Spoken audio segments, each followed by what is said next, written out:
আজ আপনাদের জন্য নিয়ে এসেছি অসাধারণ একটি ভৌতিক গল্প। গল্পটি শেষ পর্যন্ত শুনবেন এবং কমেন্টে জানাবেন গল্পটি আপনাদের কেমন লাগলো। দুর্বল মনের মানুষ গল্পটি থেকে বিরত থাকবেন আর বাচ্চাদের গল্পটি থেকে দূরে রাখবেন। তাহলে চলুন শুরু করা যাক আমাদের আজকের গল্প, কুয়াশা ঘেরা বাংলো। কুয়াশাচ্ছন্ন শীতের এক রাতে শুভ আর তার বন্ধুরা মিলে ঠিক করলো তারা একটি পুরনো পরিত্যক্ত বাংলোতে যাবে। বাংলোটি নাকি ভৌতিক, এমন অনেক গল্প তারা শুনেছে। গল্পের শুরুটা যেভাবে হয় আর কি। বন্ধুদের মধ্যে অনেকেই ভয় পাচ্ছিল, কিন্তু অ্যাডভেঞ্চারের নেশায় তারা সবাই রাজি হয়ে গেল। শুভ, রিয়া, মিম আর রাফি, মোট 5 জন বন্ধু। তারা ঠিক করলো রাত 10টার দিকে তারা বাংলোর উদ্দেশ্যে রওনা দেবে। যেই কথা সেই কাজ, 10টা বাজার আগেই তারা সবাই একটি পুরনো গাড়িতে করে বাংলোর দিকে যাত্রা শুরু করলো। গ্রামের পথ ধরে তাদের গাড়ি চলতে শুরু করলো। রাস্তার দুপাশে ঘন জঙ্গল আর কুয়াশার চাদর চারিদিকে। কুয়াশার কারণে সামনের কিছুই দেখা যাচ্ছিল না। ঠান্ডা বাতাস যেন শরীরে কাঁপুনি দিয়ে ধরছিল। আমার কিন্তু ভয় করছে, মিম ভয়ে ভয়ে বলল। আরে ভয় পাওয়ার কি আছে, এটা তো জাস্ট ফান, শুভ হেসে বলল।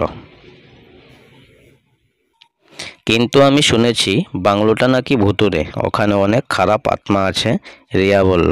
ধুর, ওসব গল্প কথা, বাস্তবে কি আর ভূত থাকে নাকি? আকাশ বলল। রাফি চুপ করেছিল, সে এসব ব্যাপারে একদমই আগ্রহী নয়, কিন্তু বন্ধুদের পাল্লায় পড়ে তাকেও আসতে হয়েছে। গাড়ি চালাতে চালাতে একসময় বাংলোর সামনে এসে থামলো।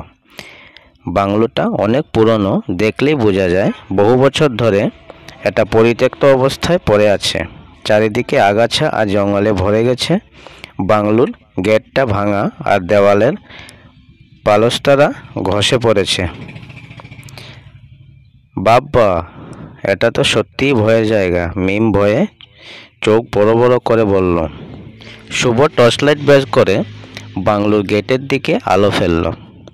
গেট খুলে তারা ভেতরে প্রবেশ করলো। ভেতরে ঢুকেই একটা ঠান্ডা স্রোত তাদের শরীর ছুঁয়ে গেল। ইস, কি ঠান্ডা!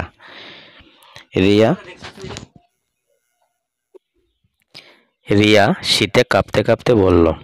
তারা সবাই সাবধানে বাংলোর দিকে এগিয়ে গেল। বাংলোর দরজাটা ভাঙা ছিল। শুভ টর্চলাইট দিয়ে ভেতরে সবকিছু দেখানোর চেষ্টা করলো। ভেতরে ধুলো আর মাকড়সার জাল ভর্তি। আসবাবপত্রগুলো পুরনো আর ভাঙাচোরা। এখানে তো ভূতের থাকা পারফেক্ট জায়গা, আকাশ হেসে বলল। তারা সবাই মিলে বাংলোর ভেতরটা ঘুরে দেখছিল। একটা ঘরে তারা পুরনো একটি ডায়েরি খুঁজে পেল। ডায়েরিটা অনেক পুরনো আর এর পাতাগুলো হলুদ হয়ে গেছে। এটা কার ডায়েরি? রিয়া কৌতূহল নিয়ে বলল। শুভ ডায়েরিটা হাতে নিয়ে পড়তে শুরু করলো। ডায়েরিটা একজন মহিলার লেখা, যিনি এই বাংলোতে থাকতেন। তিনি তার জীবনের নানা ঘটনা আর কষ্টের কথা ডায়েরিতে লিখেছিলেন। ডায়েরি পড়তে পড়তে শুভ জানতে পারল মহিলাটির নাম ছিল লিলি। লিলি তার স্বামীকে খুব ভালোবাসতেন, কিন্তু তার স্বামী অন্য এক মহিলার সাথে সম্পর্কে জড়িয়ে যান। এই কষ্ট লিলি সহ্য করতে পারেননি এবং একদিন তিনি আত্মহত্যা করেন। ডায়েরিটা পড়ার পর সবার মন খারাপ হয়ে গেল। তারা বুঝতে পারল লিলি হয়তো আজও এই বাংলোতে তার স্বামীর জন্য অপেক্ষা করছে। আমার মনে হয় আমাদের এখানে আর থাকা উচিত না, রাফি ভয়ে ভয়ে বলল। হ্যাঁ, চল আমরা এখান থেকে চলে যাই। মিমিও রাজি হলো, কিন্তু শুভ কিছুতেই রাজি হলো না। সে বলল, আমরা যখন এসেছি তখন একটু ঘুরে দেখেই যাব। শুভ ডায়েরিটা হাতে নিয়ে অন্য গুলোর দিকে এগিয়ে গেল। রিয়া, আকাশ আর মিম অনিচ্ছা সত্ত্বেও তাকে অনুসরণ করলো। রাফি সবার পেছনে ভয়ে ভয়ে হাঁটছিল। তারা একটা বড় হলঘরে প্রবেশ করলো।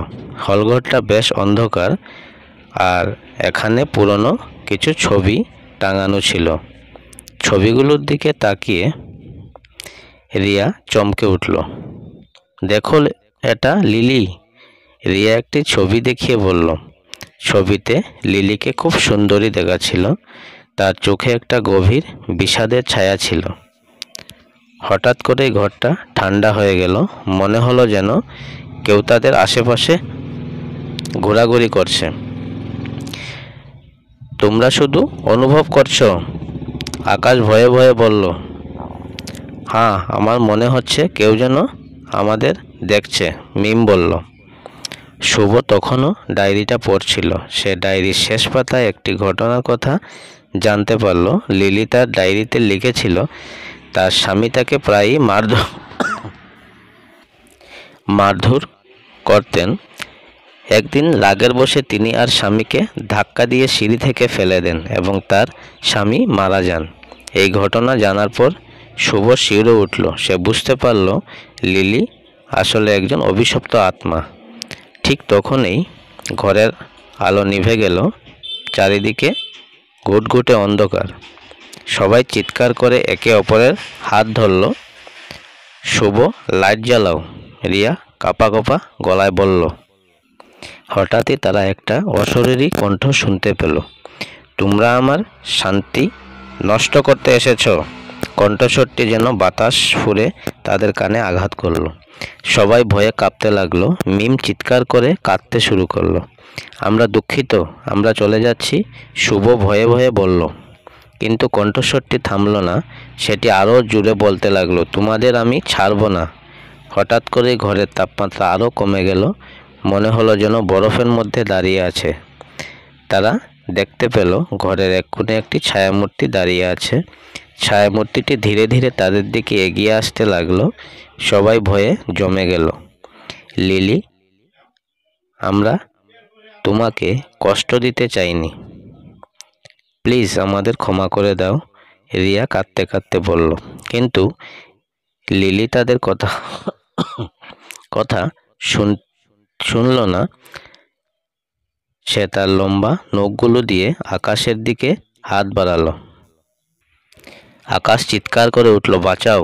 ঠিক তখনই শুভ তার পকেট থেকে একটা ক্রস বের করলো। ক্রসটা সে সবসময় সাথে রাখে। ক্রস দেখে লিলি কিছুটা পেছনে গেল। আমরা তোমাদের কোনো ক্ষতি করব না, শুধু এখান থেকে চলে যেতে চাই, শুভ বলল। লিলি কিছুক্ষণ ক্রসটির দিকে তাকিয়ে রইল। তারপর ধীরে ধীরে মিলিয়ে গেল। আলো ফিরে এলো, কিন্তু ঘরের পরিবেশ তখনও থমথমে। সবাই হাঁপাচ্ছিল।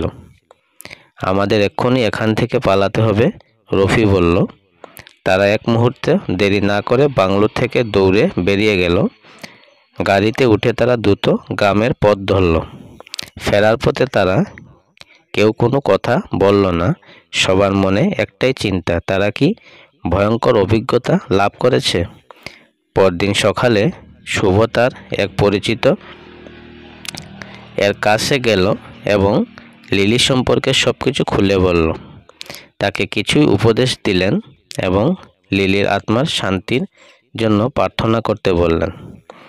শুভ এর কথা মতো কাজ করলো। সে লিলির আত্মার শান্তির জন্য প্রার্থনা করলো এবং প্রতিজ্ঞা করলো আর কখনো কোনো ভুতুড়ে জায়গায় যাবে না।